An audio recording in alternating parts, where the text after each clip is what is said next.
നമസ്കാരം.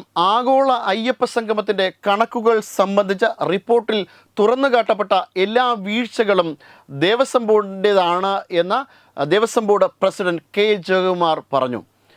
തിരുവിതാംകൂർ ദേവസ്വം ബോർഡാണ് ഈ കാര്യത്തിലുള്ള എല്ലാതരം ഉത്തരവാദിത്വവും ഏറ്റെടുക്കാൻ പോകുന്നത് എന്നും അദ്ദേഹം മാധ്യമങ്ങളോട് സംസാരിച്ചു. ചിലവ് കണക്കുകളിൽ പിഴവുണ്ട്. ഇതുമായി ബന്ധപ്പെട്ട് ഓഡിറ്റ് ചെയ്തതിലെ പിഴവാണ്.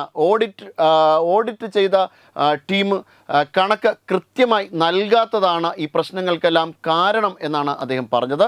ഫെബ്രുവരി 26 മുമ്പ് കോടതിക്ക് വിശദമായ റിപ്പോർട്ട് കൊടുക്കുമ്പോൾ വീഴ്ചകളെല്ലാം തിരുത്തുമെന്ന് പ്രസിഡന്റ് പറഞ്ഞു. അവിടെ എല്ലാ പ്രശ്നങ്ങളും തീരുമെന്നും അദ്ദേഹം പ്രത്യാശ പ്രകടിപ്പിച്ചു. അത്തരത്തിൽ സർക്കാരിന് വേണ്ടി ബോർഡ് ഇപ്പോൾ ബലിയാടായിരിക്കുകയാണ്.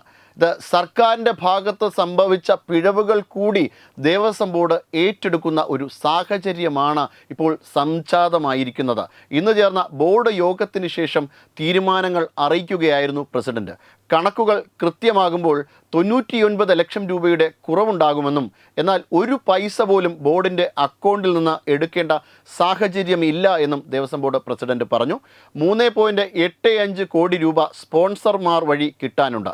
1.25 കോടി രൂപ ഈ സംഗമത്തിൻ്റെ ചെലവ് കൊടുക്കാൻ എന്ന് സമ്മതിച്ചതായി അദാനി കമ്പനി പറഞ്ഞു എന്നും ദേവസ്വം ബോർഡ് പ്രസിഡന്റ് പറഞ്ഞു. സ്പോൺസർഷിപ്പ് തീർച്ചയായിട്ടും എല്ലാ ഭാഗങ്ങളിൽ നിന്നും ലഭിക്കുമ്പോൾ ഇതുമായി ബന്ധപ്പെട്ട എല്ലാ പ്രശ്നങ്ങളും അവസാനിക്കുമെന്നും അദ്ദേഹം പറഞ്ഞു. വിശദമായ കണക്ക് കോടതിയിൽ കൊടുക്കുന്നതോടെ പ്രശ്നങ്ങളെല്ലാം തീരുമെന്നും ജയകുമാർ അവകാശപ്പെട്ടു. കോടതി ഇതിനു മുന്നേ തന്നെ ആവശ്യപ്പെട്ട ചില കാര്യങ്ങളുണ്ട്. എന്നാൽ അത്തരം കാര്യങ്ങളുടെ കാര്യത്തിൽ ദേവസ്വം ബോർഡ് പ്രസിഡന്റ് അഭിപ്രായങ്ങളൊന്നും തന്നെ പറയുകയുണ്ടായില്ല. അതായത് 7 ഹർജികളാണ് ദേവസ്വം ബോർഡ് ഈ ചെലവുകൾ വഹിക്കരുതെന്ന് ബന്ധപ്പെട്ട കോടതിയിൽ സമർപ്പിച്ചത്. ഹൈക്കോടതി തന്നെ ഉത്തരവ് നൽകിയിരുന്നു. ഇത് രാഷ്ട്രീയ സ്വഭാവമുള്ള ഒരു പരിപാടി ആയതുകൊണ്ട് തന്നെ ഇതുമായി ബന്ധപ്പെട്ട ഒരു ചെലവും ദേവസ്വം ബോർഡിൻ്റെ ഭാഗത്തു നിന്നുണ്ടാകരുതെന്ന്. പക്ഷേ നാളിതുവരെയുള്ള ചെലവുകളെല്ലാം തന്നെ ദേവസ്വം ബോർഡിൻ്റെ ഭാഗത്തു നിന്നാണ് നടത്തപ്പെട്ടത് എന്നുള്ളത് തീർച്ചയായും കോടതി അലക്ഷ്യം തന്നെ ആകുന്ന ഒരു സാഹചര്യമാണ് ഇപ്പോഴുള്ളത്. അത്തരമൊരു രീതിയിലുള്ള കാര്യങ്ങളെക്കുറിച്ചൊന്നും വ്യക്തത നൽകാൻ ബോർഡ് പ്രസിഡന്റ് തയ്യാറായില്ല. ബോർഡ് മെമ്പറായ കെ രാജുവും വാർത്താ സമ്മേളനത്തിൽ ഉണ്ടായിരുന്നു. കോടതിയിൽ ഇതുമായി ബന്ധപ്പെട്ട എല്ലാ രേഖകളും സമർപ്പിക്കുമെന്നും സ്പോൺസർമാർ ഇപ്പോൾ തന്നെ റെഡിയാണ് എന്നുമുള്ള കാര്യങ്ങളാണ് കെ ജയകുമാർ പറഞ്ഞതെങ്കിലും ഇതുമായി ബന്ധപ്പെട്ട കാര്യങ്ങളിൽ പൊതുജനത്തിന് കൃത്യമായ രീതിയിലുള്ള ഒരു വിശ്വാസം ഇതുവരേക്കും വന്നിട്ടില്ല. കാരണം ഇതിൻ്റെ ചെലവുകളുടെ കാര്യത്തിൽ പലരും പല രീതിയിലുള്ള റിപ്പോർട്ടുകളാണ് കൊടുക്കുന്നത്. 3 തരത്തിലുള്ള റിപ്പോർട്ടാണ് വന്നത്. ദേവസ്വം ബോർഡിൻ്റെ ഭാഗത്തു നിന്നും ഒരു റിപ്പോർട്ട് വന്നപ്പോൾ ഊരാളുകളുടെ ഭാഗത്തു നിന്ന് മറ്റൊരു റിപ്പോർട്ട്, സർക്കാരിൻ്റെ ഭാഗത്തു നിന്ന് മറ്റൊരു റിപ്പോർട്ട്, അങ്ങനെ പല രീതിയിലുള്ള ഓഡിറ്റ് റിപ്പോർട്ടുകളാണ് ഇതുമായി ബന്ധപ്പെട്ട് വന്നിരിക്കുന്നത്. ഇനി സർക്കാർ പല കാര്യങ്ങളിലും കൈയൊഴിയുന്ന ഒരു സാഹചര്യവുമുണ്ട്. യഥാർത്ഥത്തിൽ സർക്കാരാണ് മുന്നോട്ട് വന്ന ഈ കാര്യങ്ങളെല്ലാം തങ്ങളുടെ ഭാഗത്തു നിന്നുണ്ടായതെന്നും ഈ കാര്യങ്ങൾ തങ്ങളാണ് മുന്നിൽ നയിക്കാൻ പോകുന്നതെന്നും പറയേണ്ടത് സർക്കാരിൻ്റെ പ്രതിനിധിയാണ്. കാരണം സർക്കാർ പരിപാടിയാണ് ഇതെന്നും പറഞ്ഞുകൊണ്ടാണ് ഈ അയ്യപ്പ സംഗമം നടത്തിയത് എങ്കിലും ഇതുമായി ബന്ധപ്പെട്ട് ഒരു ഉത്തരവാദിത്വവും സർക്കാർ ഏറ്റെടുക്കാൻ തയ്യാറായിട്ടില്ല.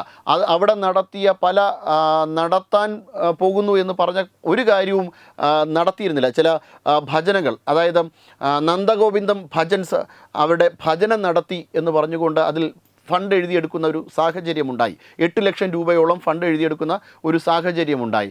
എന്നാൽ അവിടെ നന്ദഗോവിന്ദം ഭജൻസ് അവിടെ ഒരു ഭജനയും നടത്തിയിട്ടില്ല എന്ന് അവർ തന്നെ പറയുകയുണ്ടായി. അതിനെ തുടർന്നും ഇത്തരം കള്ളങ്ങളെല്ലാം കൂടി ചേർത്തുകൊണ്ടാണ് ഈ റിപ്പോർട്ടുകൾ തയ്യാറാക്കിയിരിക്കുന്നത്. ഇതിൻ്റെ കാര്യത്തിലും തീർച്ചയായിട്ടും വലിയ ആശങ്കകളാണ് സമൂഹത്തിൻ്റെ വിവിധ മേഖലയിൽ നിന്ന് ഉയരുന്നത്.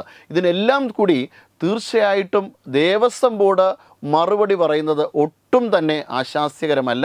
സർക്കാർ ആണ് ഇതിൻ്റെ കാര്യത്തിൽ മറുപടി പറയേണ്ടത്. വെബ് ഡെസ്ക് തത്തുമൈ news. Brought you by Kerala AIDS control society.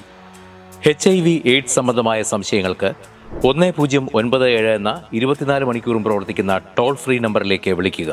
വാട്സാപ്പിലും ഫേസ്ബുക്കിലും ഒക്കെ സ്റ്റാറ്റസ് അപ്ഡേറ്റ് ചെയ്യാറുണ്ടല്ലോ. HIV സ്റ്റാറ്റസോ HIV പിടിപെടാനുള്ള സാഹചര്യങ്ങളിൽ കൂടി അറിഞ്ഞോ അറിയാതെയോ കടന്നു പോയിട്ടുണ്ടാവാം. എന്ത് തന്നെയായാലും മുൻകൂട്ടി പരിശോധിച്ച് HIV സ്റ്റാറ്റസ് അറിയൂ. സൗജന്യ HIV പരിശോധനയും കൗൺസിലിങ്ങും ആരോഗ്യ കേന്ദ്രങ്ങളിൽ പ്രവർത്തിക്കുന്ന ICTC അഥവാ ജ്യോതിസ് കേന്ദ്രങ്ങളെ സമീപിക്കുക. നിങ്ങളുടെ സ്റ്റാറ്റസ് എന്തായാലും വിവരങ്ങൾ രഹസ്യമായി സൂക്ഷിക്കുന്നതായിരിക്കും.